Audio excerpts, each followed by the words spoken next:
Today I will tell you a story. Yesterday, I have finally met my idol, Angelina Jolie. She's so beautiful and tall. It's like, this is her and this is me. But I didn't like her translator, that Neneng V, because when she translates, I don't like it because it is so literal.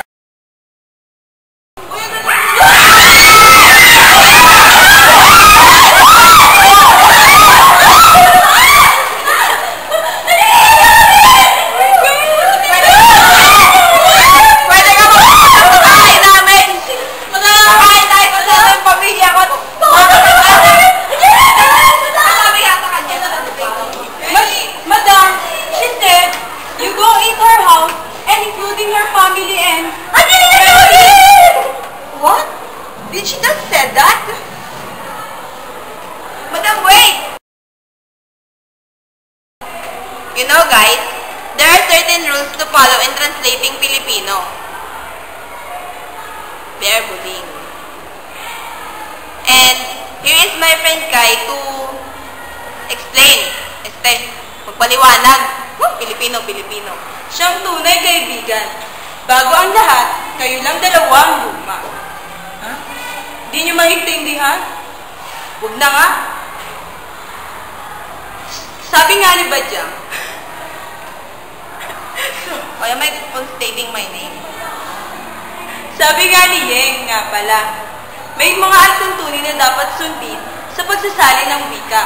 Ngunit, may mga katangian din na dapat taglayin ang isang tagasali ng wika.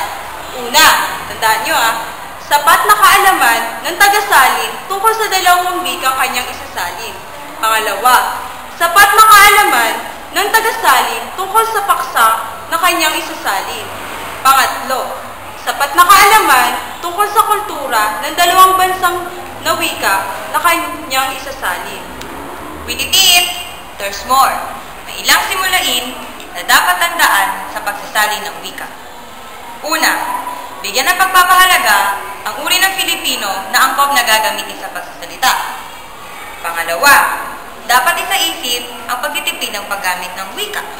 At pangatlo, sa pagsasali ng wika, hindi kinakailangan literal na kumbagan. Basta nandun ang diwa at konsepto ng isasaling wika. Okay ba? Upang lalo niyong maunawaan, wow, Filipino ka. Magbibigay kami ng iba pang halimbawa at gagamitin namin ang idioms. You know guys, idioms are those Yeng. What? Filipino! Okay, fine. Gagamitin natin ang mga idioma. Ang mga idioma ay isang salita na ginagamitan sa pagbibigay ng description sa isang bagay o tao sa paraang masining at hindi direktang pagpapahayag. Mahusay. Ito ang unang halimbawa. It's raining cats and dogs! Alam ko yan. Yan ba yung umuulan ng asong pusa? Mali ka! Hindi yun. Idioma nga Ibig sabihin, may nakatago na tunay na kahulugan. Ang ibig sabihin ng it's raining cats and dogs ay huwag na lakas na ulan. Yun. Una. Pangalawa, couch potato. Couch potato. Hindi upuan na ibig sabihin nun Alam ko na, patatas. Mali ka rin. Dalawa nga yung couch potato Ibig sabihin nun, taong papetiks-petiks. Ano petiks? No comment. Hindi mo alam? Petiks, ibig sabihin, hayahay! Hayahay. Hindi mo rin alam? Ibig sabihin ng hayahay, taong kasarap sa buhay. Get ko na. Ang pangatlo, bark up the wrong tree. Grabe, ang lalim no? Pero may ibig sabihin niya sa wikang Pilipino. Aso na tumatakot sa puno.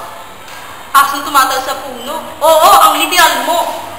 Pero ang tunay na ibig sabihin nun ay ang pagsayang sa pagsisikap sa maling paraan. Yun. Bark up the wrong tree. Wow. Are you two barking up the wrong tree? Minsan. Well, that's all for today, folks.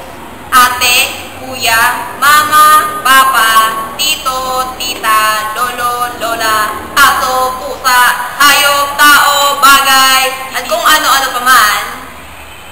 Ayan ang aming video tutorial kung paano magsalin sa Pilipino ng isang idioma na nasa English. So, bye-bye Barangay Tibay! Bye-bye! Para sa iba pang mga halimbawa, please follow up on our Twitter account na makikita nyo sa inyong screen. Bye-bye! Bye-bye! God bless, guys! Dougie, fresh like Dougie, fresh like Dougie, fresh. Here is my friend Kai para magpaliwanag. Pilipino. Go.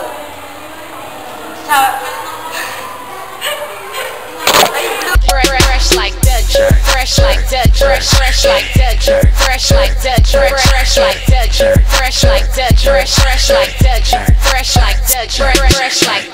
Okay, take a look at my swagger. So on point, feeling sharp as a dagger. When it come to fresh look, homie, I'm a vet.